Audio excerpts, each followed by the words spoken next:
नमस्कार दोस्तों, मेरा नाम है वर्षिका जारवाल। संकल्प पत्र पार्ट 2 पार्टी का घोषणा पत्र जारी करने के दौरान भाजपा नेता अनुराग ठाकुर कहते हैं, जब हम विकसित भारत की कल्पना करते हैं तो विकसित दिल्ली की भूमिका होती है। हमारा संकल्प दिल्ली को विकसित बनाना है। संकल्प से सिद्धि की यात्रा अगले 5 वर्षों में पूरी होगी। जहां भी भाजपा की सरकार रहेगी, जन कल्याण उसकी प्राथमिकता रही है, केंद्र बिंदु रहा है। हमने केंद्र सरकार में भी देखा है। हमने राज्य सरकारों के साथ मिलकर लोगों की शिकायतों का समाधान किया है।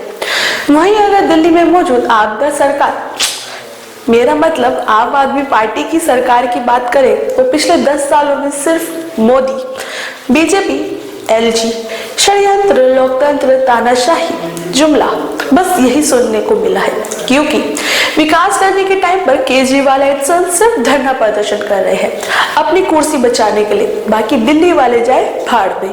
आगे अनुराग कहते हैं कि सबसे बड़ी आपदा एक आपदा भी यही है, लेकिन महामारी के समय पीएम नरेंद्र मोदी के शानदार नेतृत्व का प्रदर्शन किया, जन कल्याणकारी योजना लाई, 80 करोड़ लोगों को मुफ्त टीके लगे।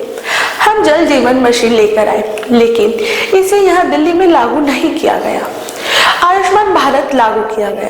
हमारी सरकार बनेगी, हम स्वास्थ्य, परिवहन, बिजली, पानी आदि से जुड़ी सभी समस्याओं का समाधान करेंगे। हम लोगों को बेहतर आज और कल देंगे, चाहे पड़ोसी राज्य हो, एमसीडी हो, एनडीएमसी में हम समस्याओं का समाधान करेंगे। हम कोई बहाना नहीं बनाएंगे। हम केंद्रीय और दिल्ली दोनों जगह मोदी सरकार के साथ लोगों का भला करेंगे। सरकार किसी की भी हो, काम करने वाली हो, रोने वाली या कोसने वाली नहीं चाहिए। और अब तो दिल्ली को फ्री में कुछ भी नहीं चाहिए, क्योंकि फ्री की चीजें बहुत महंगी पड़ती है। ये दिल्ली वालों को समझ आ चुका है। दोस्तों, आप लोग भी देखिए क्या कुछ कहा अनुराग ठाकुर ने, और कमेंट करके बताइए हमें अपने विचार। विकसित दिल्ली, जब हम विकसित भारत की कल्पना करते हैं तो विकसित दिल्ली की एक अहम भूमिका है। और विकसित दिल्ली संकल्प पत्र 2025 जो आदरणीय राष्ट्रीय अध्यक्ष जगत प्रकाश नड्डा जी ने, जिसका आप सबके सामने पहले अपनी बात रखी, आज उसके दूसरे भाग में मैं आप सबके सामने आया हूं। साथियों, जो हमारे संकल्प हैं वो दिल्ली को विकसित बनाने के हैं, और संकल्प से सिद्धि की यात्रा जो हम अगले 5 वर्षों में पूरी करेंगे। भारतीय जनता पार्टी की जहां भी सरकारें रही, जन कल्याण उनकी प्राथमिकता रही, केंद्र बिंदु रहा। और हमने केंद्र सरकार में भी देखिए राज्यों के सहयोग से नागरिकों की समस्याओं का जहां समाधान किया, वहीं पर उनको सुविधाएं भी दी। सबसे बड़ी आपदा दिल्ली वाली आपदा तो है ही, जो 11 साल से है, लेकिन देश ने आपदा देखी जब कोविड पैंडेमिक है। उस आपदा के समय भी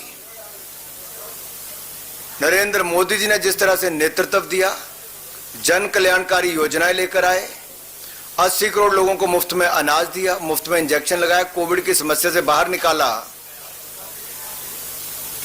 वो तो एक था ही। उसके अलावा भी जन कल्याणकारी बहुत सारी योजनाएं आई। मैं छोटा सा उदाहरण देता हूं, उत्तर प्रदेश और मध्य प्रदेश में जो 60 साल से कांग्रेस नहीं कर पाई, वो नरेंद्र मोदी जी की सरकार ने किया, भाजपा ने किया। केन बेतवा नदियों को जोड़ने के लिए और उस पर जल विद्युत परियोजना लगाने के लिए 44,605 करोड़ रुपए का प्रोजेक्ट मंजूर किया था। आज वो शानदार कार्यक्रम चल रहा है। हमने जल जीवन मिशन भी चलाया। पहाड़ों में 17,000 फीट हाइट पे भी नल से स्वच्छ जल आता है, लेकिन आपदा ने जल जीवन मिशन दिल्ली में लागू नहीं किया। पूछिए अरविंद केजरीवाल जी से क्यों नहीं किया, आतिशी जी से पूछिए क्यों नहीं किया। यहां नलकों से गंदा पानी आता है दिल्ली में। आयुष्मान भारत वो यहां पे लागू नहीं किया, जो 5 लाख रुपए का इलाज देश के 60 करोड़ लोगों को मिलता है, यहां लागू नहीं किया।